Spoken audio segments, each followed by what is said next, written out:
Thank you. Good morning. It's a privilege to be with you all today. I'm Caroleene Dobson, and as you know, I'm running to represent Alabama's 2nd Congressional District. I grew up in Beatrice, Alabama, Monroe County. I now live here in Montgomery with my husband, Bobby, and daughters, where I practice real estate law and serve on Alabama Forestry Commission. I am so proud to be raising my girls in South Alabama, where values of hard work, humility, community, and faith are interwoven in the very fabric of our culture. But, like many of you, I'm worried about where our country is headed. I've never been in politics before. I'm a working mom, also probably like many of you, but I'm in this race because I want better.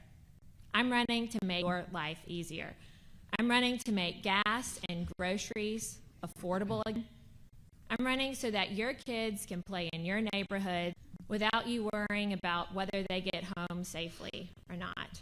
Over the course of this campaign, I have been committed to visiting a corner of this district to listen to you. Thank you to each and every one of you who shared your time with me, shared your stories, your hopes, and your fears. I'm running to fight for you and for all Alabama families. I'm running against a Washington, D.C. insider. He spent his entire adult career in Washington, D.C. He owns a $1.5 million house right outside Washington, D.C. Started leasing an apartment in this district to run for this race. What's more, he has been part of an administration that for the past 4 years has crushed American opportunity and made our country less safe. He wants to continue the policies of the last 4 years. But you and I should ask ourselves, are we better off than we were 4 years ago? I've traveled all over this district and have yet to find one person who says yes. 4 years ago, gas was $2.20 a gallon. Eggs were $1.50 a dozen, and our world was not at war. We don't need more Washington insiders leading our country. What we do need is leaders who will fight to be stewards of the blessings that God has given. People who understand the responsibility that we need this country as fruitful as possible and leave it better than we found it for the next generation. My opponent will go to Washington because Washington's his home. I want to make Washington work for Alabamians again because Alabama is and always will be my home. I humbly ask for your vote on November 5th. Let me fight for you in Washington, D.C. Thank you. Now for the opening statement of Shomari. Hey, good morning, and thank you to the Montgomery Chamber, and thank you to everyone here in attendance today, and thank you to the staff that is making this event. And Martha, Congresswoman, thank you for playing referee today.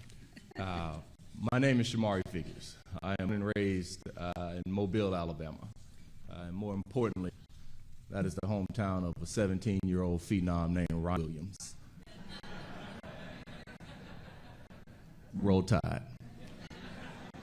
I was born here. I was raised here. I'm a product of public education. A product of public education. Like over 85% of people in this state and nearly 90% of people in this nation. I went to public school from kindergarten through law school. Finished high school, John L. LaFleur High School. I won a championship in basketball, by the way, 2002. I stayed in Alabama. I went to University of Alabama.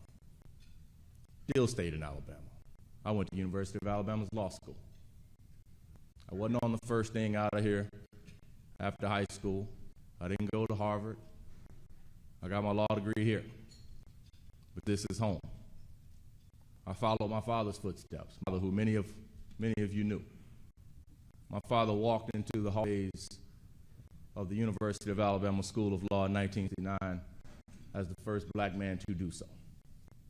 He walked out in 1972 with a law degree as the first black to do so. That meant something to me. So I followed that path. My mother went on and had a career across this state, made history, showing that we too belong here, that we do the things, that we can do everything if given an opportunity. My father died unexpectedly in 1996, years ago.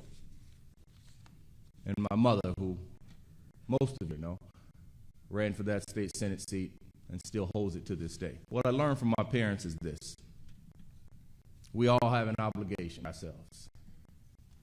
How do you take what God has given you and put it to you for the benefit and the betterment of the community and the people and places that are responsible for you in the first place? For me, that is Alabama. That has always been Alabama. That's what led me on the career path that I've had. Some may call it being a Washington insider. But what I call it is being the product of a state that has a history needing government to force them to treat people right, of needing government to make sure that people have equal opportunities and equal access opportunities. That is what led me to a career that has taken me across federal government. Now, I don't agree with how federal government works in many respects, but I have learned how it works, and I know how we can make it work to benefit people of this district. I know how we can leverage that experience to improve outcomes here. I know how we can leverage that experience to make sure, like my father was able to take advantage of an opportunity previously been denied, that communities here are able to take advantage of having an opportunity of a member in Congress who actually cares to improve the conditions in their community. I look forward to discussing this with you guys throughout the rest of the morning.